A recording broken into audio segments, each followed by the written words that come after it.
अस्सलाम वालेकुम व्यूअर्स, मैं हूं समीना पाशा। उम्मीद है आप लोग खैरियत से होंगे। व्यूअर्स, कुछ अहम खबरें और अपडेट्स लेकर इस व्लॉग में आपके सामने हाजिर हैं जनाब। पहले तो आपको एक क्लैरिफिकेशन दे दूं मैं। बहुत से लोग आप लोगों में से कंसर्न्स शो कर रहे थे कि क्यों कल रात की वीडियो बड़ी लेट अपडेट हुई और उसके साथ साथ वीडियो भी मैंने एक की, शाम वाली वीडियो नहीं आ सकी, तो उसकी क्या वजह थी। तो भाई सब खैरियत है अल्हम्दुलिल्लाह, कोई ऐसा मसला नहीं है, परेशानी की कोई बात नहीं है। कुछ टेक्निकल इश्यूज़ ज़रूर हो गए हैं जिसकी वजह से मुझे कुछ दिक्कत है आप लोगों के साथ मुलाकात करने में। तो हो सकता है अभी एक आध दिन ये दिक्कत बाकी रहे। कोशिश है कि जल्द इसको सॉर्ट आउट कर लिया जाए। इस वजह से कुछ रेगुलरिटी में जो है हमारी कमी बेशी आ गई है, जिसके लिए माजरत, लेकिन कोशिश यही है कि आपसे मुलाकात तवातुर के साथ जारी रहे। आ जाइए जी खबरों की तरफ। बड़ी इंपॉर्टेंट खबरें हैं।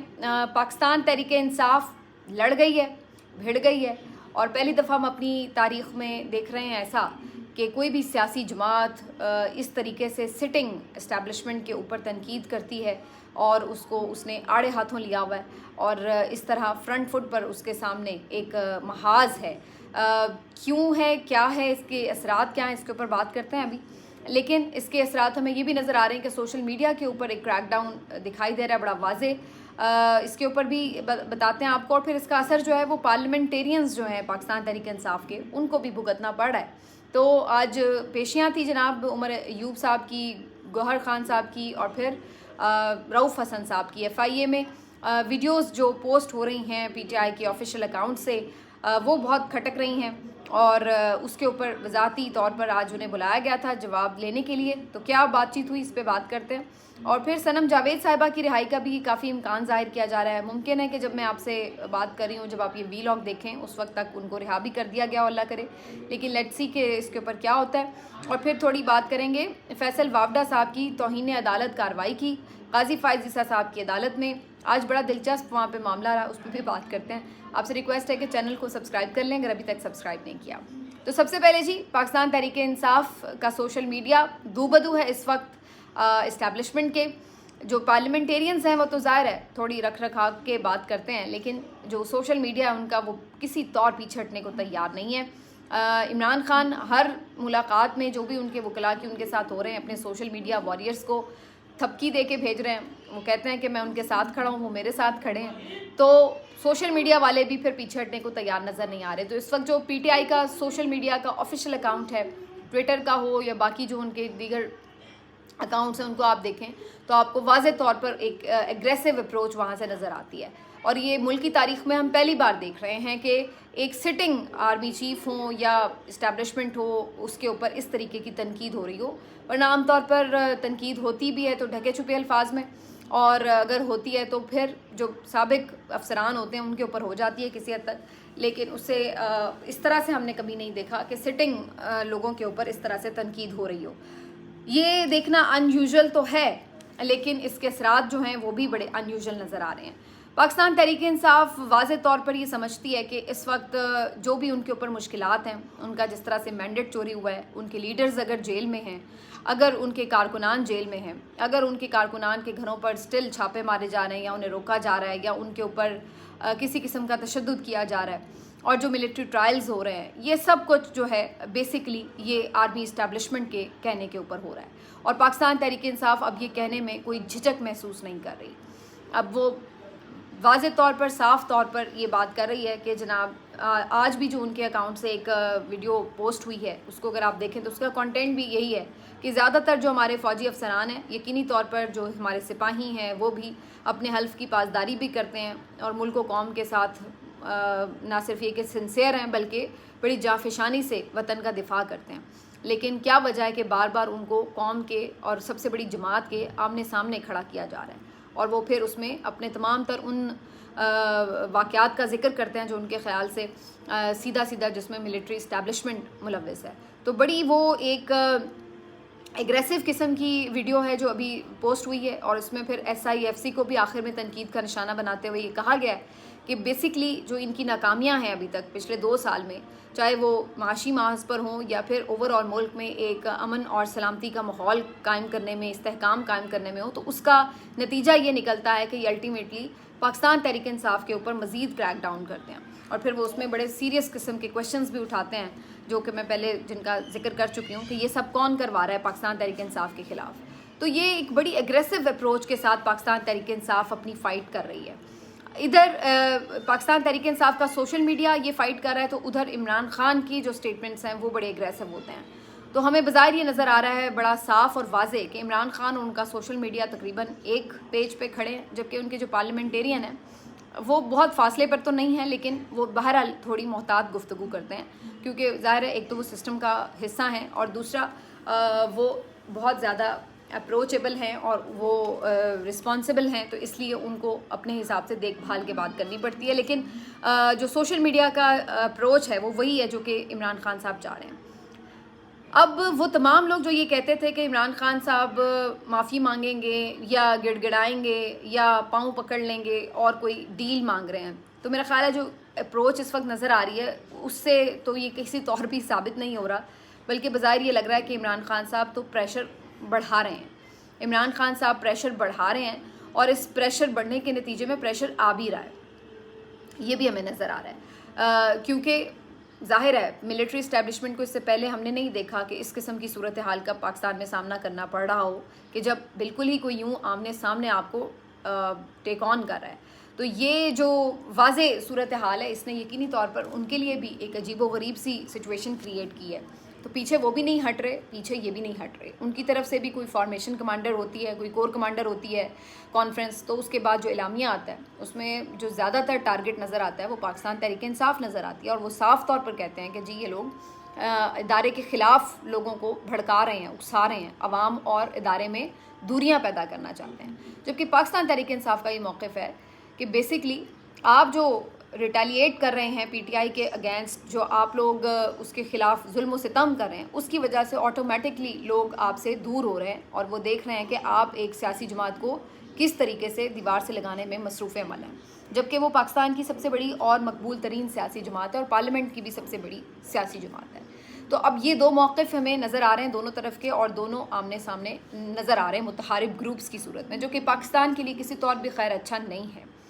जो लोग पाकिस्तान में सिविलियन सुप्रीमेसी की बात करते हैं उनके लिए शायद ये एक बहुत हौसला अफजा बात और वो ये समझते हैं कि अच्छा है कि पाकिस्तान की कोई तो सियासी जमात इस अंदाज से लड़ने के लिए तैयार खड़ी है कि वो मिलिट्री इस्टेब्लिशमेंट को वापस उसकी बैरकों में धकेलने की बात करती है।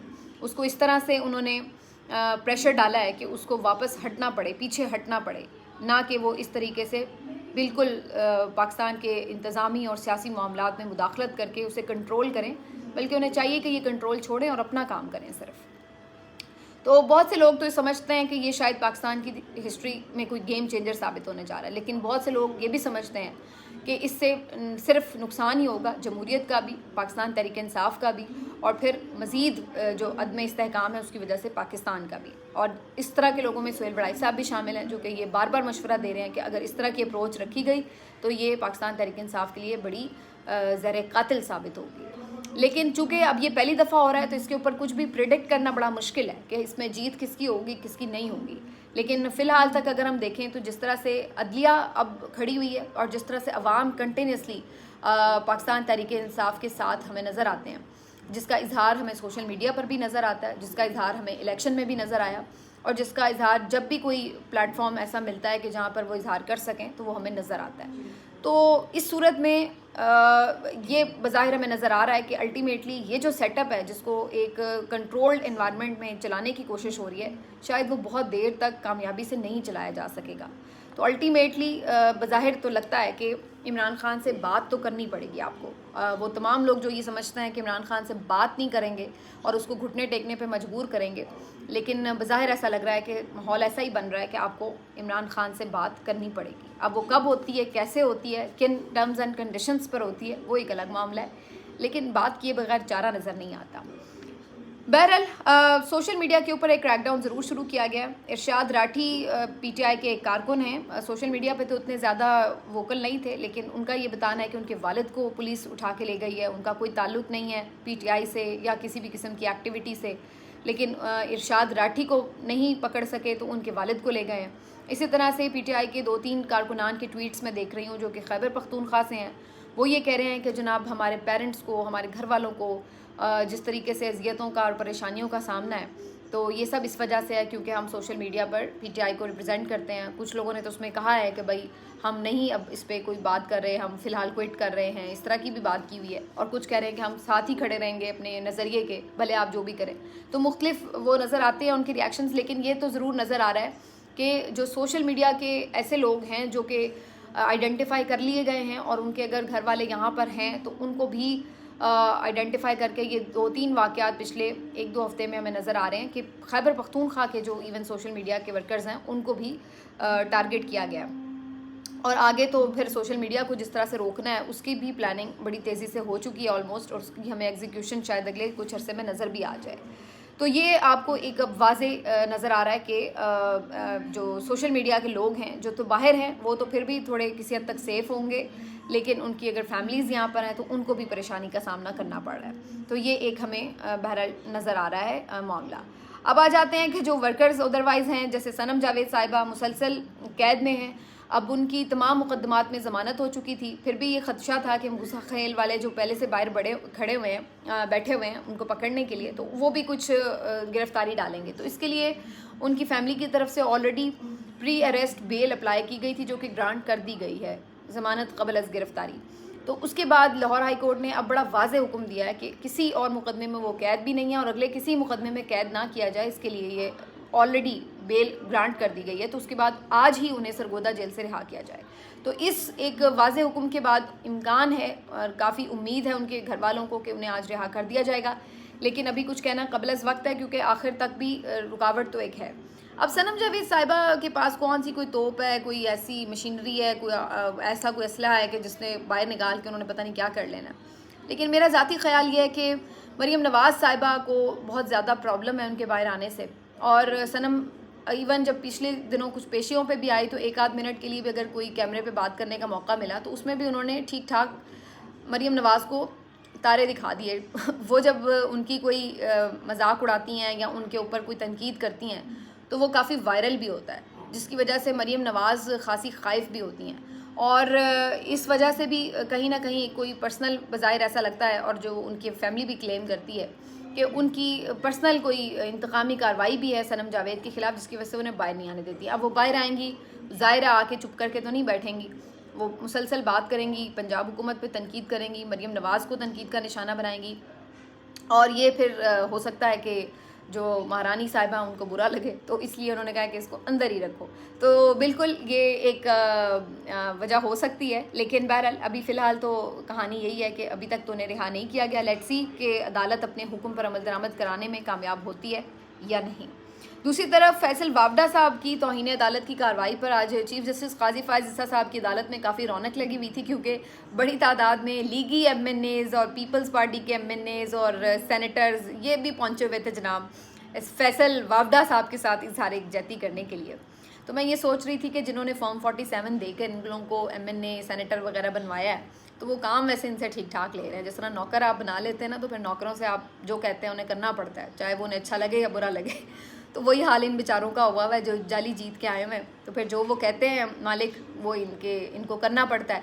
कभी वो कह देते हैं जाओ जाके फ़लाँ जज के ऊपर खूब सारी तनकीदी प्रेस कॉन्फ्रेंस करो, हमला कर दो, तो वो बेचारे पहुंच जाते हैं। शक्लें उनकी कुछ और कह रही होती हैं और ज़ुबान उनकी कुछ और कह रही होती है। इसी तरह से अब उन्होंने हुक्म दिया है कि जाओ भाई फैसल वावडा के साथ जाके खड़े हो जाओ पीछे, तो वो जाके वहाँ खड़े हो गए। हालत उनकी ये थी बेचारों की कि उनसे सवाल करें आप तो उन्हें पता भी नहीं क्यों आए हैं, कैमरे में देख नहीं सकते, आपके सवालात के जवाबात नहीं दे सकते। शर्मिंदगी एक उनके चेहरे पे अया नज़र आती है। और एक बशारत राजा साहब जो रिपोर्टर हैं, वो तो बाकायदा उन्होंने एक ट्वीट भी किया हुआ है कि उनके बहुत से जो मुख्तलिफ MNAs वगैरह हैं वो ये बात करते हैं कि भाई हम तो बस बेगैरत ही हो चुके हैं, अब हमारी बात ही ना करो। तो ये वाली सूरत हाल बेचारों की हो चुकी है। मुझे तो लगता है कि इन्होंने अपने ही अंदर की जो शर्मिंदगी है या जिनमें थोड़ा बहुत ज़मीर कोई बाकी है, उसकी मुलामत से इन्होंने बेचारों ने जो है ना वो उनको बीमार शुमार हो जाना है या इन्होंने ख़ुद ही इस्तीफ़े दे के कहीं चले जाना है, जो इनकी हालत है। ख़ास तौर पर मैं सुन रही थी ये जो फॉर्म 45 वाले इशू के ऊपर तीनों MNAs हैं नून लीगी, ये इस्लामाबाद वालों की मैं बात कर रही हूँ, तो आप इनकी हालत देखें। मतलब मैं हैरान होती हूँ कि किस तरह ये टॉक शोज़ में आके बात भी कर लेते हैं। मतलब कमाल है भाई, सलाम है आप लोगों की ढिठाई को। तो बहरहाल ये अंदर से कुछ हैं बेचारे बाज़मीर भी, तो ऐसी बातें वो करते हैं रिपोर्टर्स के आगे कि हम बड़े जलील हो रहे हैं जगह जगह पर, क्या करें। तो ये वाली सूरत हाल है। बहरहाल जी, कार्रवाई की अगर बात करें तो फैसल वावडा साहब को मज़ीद कुछ टाइम दे दिया गया, लेकिन जो इसमें आज दिलचस्प मामला हुआ है वो ये कि 34 टीवी चैनल्स को अलबत्ता काजी साहब ने नोटिस भेज दिए हैं, तौहीन अदालत की कार्रवाई क्यों ना की जाए, आपके खिलाफ शो कॉज नोटिस भेजे हैं। और उसकी वजह यह है कि भाई आप एक तरफ तो पैमरा ऑर्डर जारी करती है कि जो जज साहब रिमार्क्स भी दें, जो कार्रवाई हो, किसी ने रिपोर्ट ही नहीं करनी, टिकट्स नहीं चलाने, ठीक है। और दूसरी तरफ पैमरा आंखें बंद कर लेती है जब जजेस के खिलाफ इतनी बकवास की जा रही होती है और इस तरह की हर्जा सराई वाली प्रेस कॉन्फ्रेंस की जा रही होती है, धमकियां दी जा रही होती हैं, तब पैमरा को कुछ याद नहीं आता, वो सारे चैनल्स लाइव चलाते हैं, ठीक है। लेकिन जहाँ जजेस कोई बात कर रहे हैं, किसी की कोई क्लास ले रहे हैं, कोई रिमार्क्स आ रहे हैं, तो वहाँ पर आपने पाबंदी लगा दी। तो आज एक तो काजी फायज़ ईसा साहब ने अच्छा काम ये किया है, पहली दफ़ा शायद कि पैमरा को भी उन्होंने ठीक ठाक उनकी भी क्लास ली है और उनको ये जो मना किया है कि भाई पूरी कार्रवाई रिपोर्ट होगी। एक तो ये बात, दूसरी जो 34 टीवी चैनल्स हैं उनको भी उन्होंने शो कॉज नोटिस जारी कर दिए कि जिन्होंने जजेस के ख़िलाफ़ ये तौहीन अदालत टाइप की जो प्रेस कॉन्फ्रेंस थी ये सारी लाइव शो की। तो ये बड़ा अनयूजुअल था, जो कि इंटरेस्टिंग था देखना। लेकिन इसके ऊपर अब होता क्या है ये देखना पड़ेगा, क्योंकि फ़िलहाल तो मैं ये नज़र आ रहा है कि चैनल्स जो हैं वो इस तरह के मामलात के ऊपर अक्सर फिर जाके कह देते हैं कि भाई हमें तो ऑर्डर आया था, या हम अपने आप को सेव करने की कोशिश करते हैं। लेकिन लेट्स सी, इंटरेस्टिंग होगा काजी साहब क्या करते हैं। अल्टीमेटली मैं फिर कहूँगी कि फैसल वावडा साहब हों या फिर मुस्तफ़ा कमाल साहब, दोनों का मुझे नहीं लग रहा है कि कोई इनके ऊपर कार्रवाई होगी। अल्टीमेटली इन्हें माफ़ी मिल ही जाएगी। और आखिर में सिर्फ जी इतनी बात करते हैं कि उमर अयूब साहब जो है उन्होंने बड़ा दिलचस्प काम किया। FIA ने उन्हें नोटिस दे के बुलवाया था कि जी आप आ जाएं, ज़रा वजाहती बयान दें, आके सवालात के जवाब दें। तो आगे से उन्हें नोटिस दे दिया FIA को, आप ज़रा मुझे हमुदुर्रहमान कमीशन की कॉपी भिजवा दें, मैं ज़रा पढ़ के आके तैयारी करके आपको जवाब दूँगा। तो वो बड़ा उनका नहले पे दहला है। दूसरी तरफ रऊफ़ हसन साहब और गौहर अयूब साहब अलबत्ता ज़रूर पेश हुए हैं, उन्होंने कहा आइंदा भी पेश हो जाएंगे। अलग बात है कि हमने ये जो नोटिस है इनको चैलेंज भी किया हुआ है हाई कोर्ट में, लेकिन बहरहाल फिर भी हम शामिल तफ्तीश ज़रूर होंगे और जो उन्होंने हमसे पूछा हमने बता दिया है। लेकिन अल्टीमेटली देखिए सीधी बात है, उनके पास तो बड़ा सीधा सा जवाब है, भाई हम तो ये ऑफिशियल अकाउंट होल्ड ही नहीं करते, तो हमें क्या पता। तो जो बंदा खुद चलाता ही नहीं है वो उसका ज़िम्मेदार कैसे होगा। तो ये एक बड़ा सिंपल सा उनके पास डिफेंस है। बाकी ज़ाहिर अब आगे कार्रवाई बढ़ेगी तो पता चलेगा। लेकिन वो भी एक ट्वीट की बात कर रहे थे, जो उससे अगला ट्वीट आया वो उससे भी ज़्यादा खौफनाक आ गया है, जिसका मैंने अभी जिक्र किया है। तो इसलिए ये अभी मामला यहाँ पे थमता हुआ नज़र नहीं आ रहा। देखते हैं आगे ये लड़ाई कैसे बढ़ती है। मिलते हैं आपसे अगले वीलॉग में, अपना ख्याल रखिए, अल्लाह हाफ़िज़।